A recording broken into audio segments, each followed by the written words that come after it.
Halo semuanya, jumpa lagi dengan saya. Kali ini kita akan bahas topik baru, yaitu topik tentang statistik ya. Jadi ada yang request mau dibahasin soal-soal statistik. Jadi soal ini sama, ini juga diambil di sebenarnya saya dapat kumpulan soal gitu yang kebetulan ini berasal dari website ini gitu. Oke, jadi kita akan bahas juga, nggak tahu nih ini ada berapa ya soalnya. Wah banyak juga ya. Oh, ada 20. Tapi nggak tahu nih akan kita bahas ya tergantung kalau misalnya videonya jadi kepanjangan, jadi kita cut gitu. Jadi saya paling nggak akan sampai 15 menit, paling lama 15 menit gitu. Jadi dua soal gitu aja ya. Oke, soal pertama langsung aja. Jangkauan dan rata-rata nilai ujian 6 siswa adalah 6. Oke, jadi kunci soal cerita ini soal statistik ini kita harus baca dulu nih, apa sih informasi yang ada di soal tersebut. Oke, untuk jangkauan ya. Oke, pertama kita harus visualisasikan dulu datanya. Bukan visualisasikan, kita harus apa ya namanya? Iya, misalkan dulu datanya itu seperti apa, apalagi ini data tunggal gitu. Jadi hanya 6 ya. 6 data ujian siswa. Misalkan aja data pertama ya 6 nilai pertama A gitu kan, nilai kedua B, nilai ketiga C, nilai keempat D, kemudian E, dan yang terakhir F. Nah ini ingat, ini nilainya udah terurut, ini sudah terurut dari kecil ke besar. Nah dengan demikian, kalau yang diketahui adalah jangkauan, ya di sini kan jangkauan rata-ratanya sama ya, yaitu 6. Nah berarti dengan data ini kita akan punya jangkauan, berarti data terakhir dikurang data pertama itu adalah 6. Berarti F dikurang A itu adalah 6. Kemudian rata-rata, kalau rata-rata gimana? Kita jumlahkan semua datanya gitu kan. Dibagi dengan banyak data, ya kan? Itu adalah 6. Jadi di sini 6 dikali, ini kan dibagi nih. Berarti per 6-nya itu jadi dikali 6. Jadi jumlah data seluruhnya adalah 36. Itu informasi kedua. Kemudian jika median data tersebut adalah 6 dan jumlah 2 nilai tertinggi adalah 17. Jumlah 2 nilai tertinggi berarti ini adalah E dan F ya. Berarti E ditambah F itu adalah 17. Oke, median. Oke, kalau median berarti apa? Median berarti data di tengah ini ya. Jadi C ditambah D itu adalah ya kan per 2 gitu kan. Itu adalah 6, atau kita bisa tulis ini sebagai C ditambah D itu adalah 12. Jadi kita udah punya banyak informasi di sini ya, ada 4 persamaan. Lanjut, yang ditanya apa? Maka selisih kuartil 1 Q1 dengan kuartil ketiga. Nah, dengan bentuk data yang sudah diurutkan ini, kita bisa lihat ya bahwa kuartil 1 ya, kalau mediannya berada di sini ya, atau median itu adalah Q2, berarti Q1 kita bisa ambil di sini ya. Nah, ini Q1 dan ini adalah Q3. Jadi perhatikan ini datanya genap gitu. Ya, jadi kita ambil bagi 2 datanya ya. Kemudian data di tengah-tengah itu adalah Q1 dan data di tengah-tengah satu lagi adalah Q3, seperti itu. Oke, karena kalau kalau datanya genap, yang di tengah-tengah adalah Q2 gitu kan. Nah, maka data sebelah kiri dan kanannya akan menjadi ganjil. Maka data di tengah dari yang ganjil ini kan menjadi 3. Nah, yang di tengahnya itu menjadi Q3, yang sebelah kanan ya. Yang sebelah kiri yang di tengahnya itu menjadi Q1. Oke, dengan demikian di sini katanya kan selisihnya berarti E dikurang B adalah, nah inilah pertanyaannya. Gimana cara nyarinya? Ya gunakan semua yang kita punya. Pertama di sini kita punya yang ini ya. Kita punya yang banyak ini. Jadi E ditambah F yang ini itu adalah, ini E ditambah F adalah 17. Kemudian C ditambah D adalah 12. Yang ini ya. 12.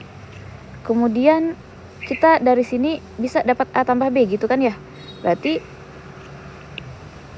A ditambah B adalah 36 dikurang 12 ditambah 17, 29, yaitu 7. Nah, yang kita mau adalah E dikurang B, kan gitu.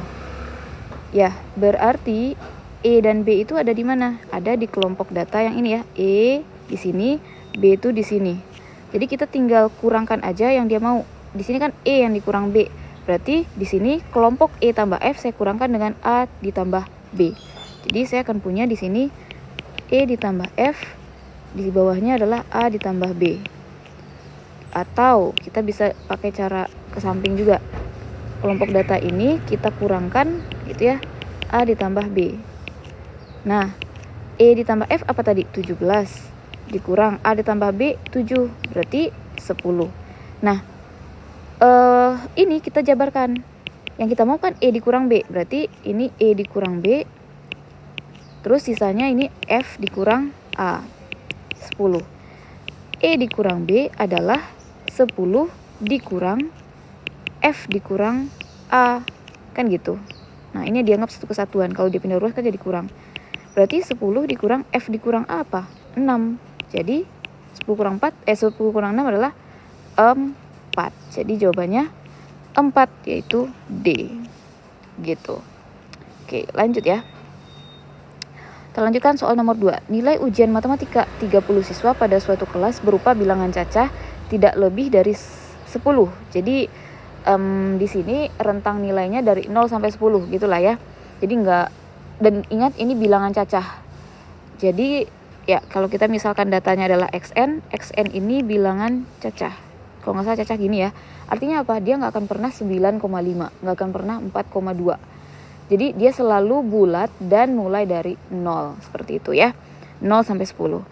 Oke, di mana di sini dia adalah 0, 1 sampai 10.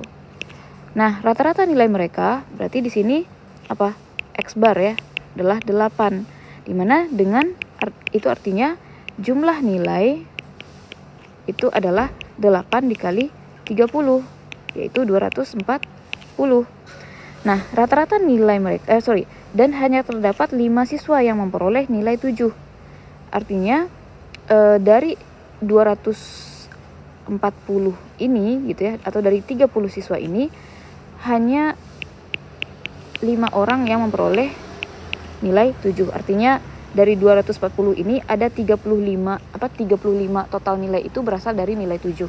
Kalau kita kurangkan ya, sehingga kita punya di sini 205. Inilah nilai yang sisa ya. Nilai mereka bisa selain 7 gitu. Tapi kalau dijumlahkan adalah 205, dan ini adalah nilai untuk 25 orang gitu.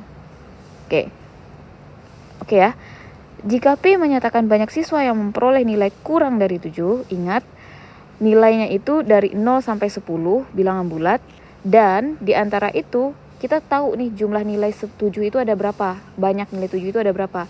Tapi kita nggak tahu banyak nilai lebih dari 7 berapa dan kurang dari 7 berapa. Nah, dia misalkan banyak nilai yang kurang dari 7 adalah P. Maka nilai terbesar P atau nilai P terbesar yang mungkin adalah, nah di sini kita punya banyak kemungkinan gitu ya. Nah, yang kita ambil adalah P yang terbesar. Oke, sekarang coba perhatikan. Kalaulah misalnya di sini kita pakai cara pemisalan aja dulu. Coba-coba gitulah ya. Jadi di batas ini ya, saya punya 7 dikali 5 orang itu adalah 35. Jadi di atas ini dan ada di bawah, di atas itu adalah kurang dari 7, di bawah adalah lebih dari 7. Kita ambil aja di sini kalau misalnya mereka 6 aja semuanya gitu. Karena gini ya, kalau misalnya 6 dikali 25, ini kan total orangnya harus 30 ya. Berarti sisa orang kalau udah 5 orang 7, itu kan 25. 6 kali 25 aja 150. Nah, kalau ditambahkan ini baru 185. Sedangkan total nilai kita adalah 240. Jadi ini tidak memungkinkan kalau seluruhnya itu kurang dari 7. Dengan kita ambil nilai tertinggi yaitu 6. Gitu ya. Nah, artinya itu pasti ada nilai siswa ini yang lebih dari 7. Nah, untuk menggampangkan perhitungan gitu ya. Jadi di sini kita bisa ambil pakai ABC gini, kita bisa ambil, anggaplah di sini saya ambil di sini 10 ya. 10 dikali kita nggak tahu C misalnya itu adalah 10 C. Wait dulu, saya jadi lupa ya.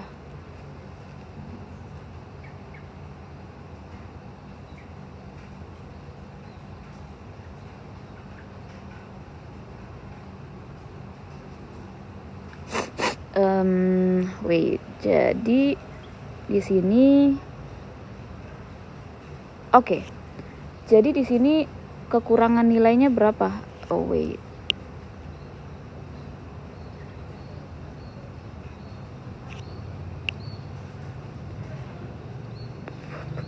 Kalau di sini kita ambil 10 dikali misalnya 6, berarti kan di sini 60. Jadi sisanya ada sekitar 11, jadi sisa 14 lagi ya. Jadi kalau 6 dikali 14 ini berapa? 84. Kalau ini dijumlahkan baru 9 ditambah 8 baru 17 nih. Ini nggak mungkin ya. Jadi berarti harus lebih dari gitu. Lebih dari 6. Berarti kita ambil misalnya 10 dikali 9 misalnya. Jadi ini 90. Berarti sisanya adalah 14, berarti ini 11. Tuh kan? 66. Dijumlahkan 11, 1, 19, masih kurang. Jadi kita coba seperti ini. Caranya gini. Karena ini 205, artinya apa?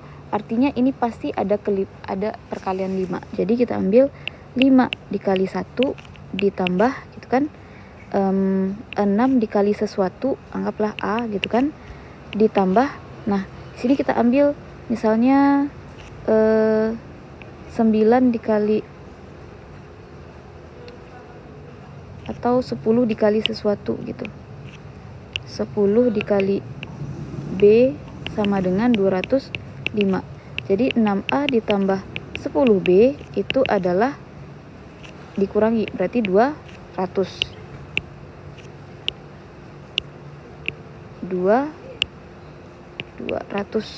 Jadi kita punya kesamaan pertama 6A tambah 10B 200. Nah pertanyaannya A ditambah B itu harus sama dengan, karena ini udah diambil ada satu nilai siswa yang 5, berarti A tambah B ini sisa 24. Nah jadi ini kita bagi 2, berarti saya punya di sini 3A ditambah 5B sama dengan 100. Nah saya eliminasi aja gitu ya. Ini kalau kita kali 3 berarti 3A ditambah 3B adalah 72. 3A ditambah 3B sama dengan 72. Kalau kita kurangkan, ini 28, ini 2B ya. 2B B adalah 14. Sisanya A berapa dong? Berarti A adalah 24 dikurang 14. Wait. A adalah 10. Oke, dengan demikian ya, jumlah di sini kan pertanyaannya adalah ini. Maka nilai terbesar yang mungkin untuk P gitu. Jadi di sini kita P-nya adalah nilai yang terkecil. Berarti yang terkecil itu adalah yang ini. 1 dan A. Berarti A ditambah 1 adalah 10 ditambah 1 yaitu 11. Nah, kenapa ini yang terbesar? Itulah dulu pertanyaannya kan. Karena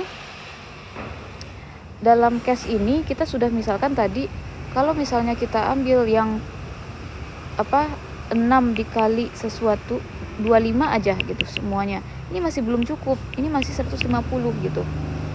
Jadi artinya pemisalan kita untuk 6 di sini dan 10 di sini itu sudah kita ambil yang untuk banyak siswa jumlah terbesarnya gitu. Kenapa? Gini, susah ya menjelaskannya. Karena kalau misalnya kita ambil 9 ya, pengalinya itu 8, otomatis untuk mendapatkan hasil kali yang lebih besar kita harus punya B yang lebih besar juga kan. Sedangkan kita mau meminimumkan B, jadi ini harus minimum. Berarti untuk ini minimum, untuk B minimum dan hasilnya besar ya. Kenapa ini hasilnya besar? Supaya tetap mengcover kekurangan hasil kali nilai yang kecil dari 7 gitu. Nah, oke ya. Nah, di sini berarti satu-satunya angka yang paling besar dari 0 sampai 10 itu adalah 10. Makanya di sini kita ambil 10 kali B. Nah, untuk 6 dikali A, kenapa kita nggak ambil, kan ada Bu 1, 2, 3, 4, 5 gitu. Kenapa kita nggak ambil 1, 2? Nah, 6 aja itu udah kurang gitu. Udah kurang pengalinya dengan hasil kali 6 dengan jumlah tertinggi itu aja itu udah kurang dari 205. Nah, apalagi kalau misalnya kita ambil 1 gitu. 1 kali 25 baru 25. Makanya di sini kita ambil angka tertingginya yaitu 6 dikali total banyak orang yang punya nilai 6, seperti itu. Gitu ya, sehingga nilai 11 yang kita dapatkan ini itu adalah jumlah terbesar yang bisa kita berikan. Gitu. Semoga dipahami ya. Karena ini memang ya caranya ada proses logika dan penalaran juga gitu. Oke, cukup. Terima kasih. Sampai jumpa di video selanjutnya ya. Jadi kita akan bahas next soal di next video. Terima kasih.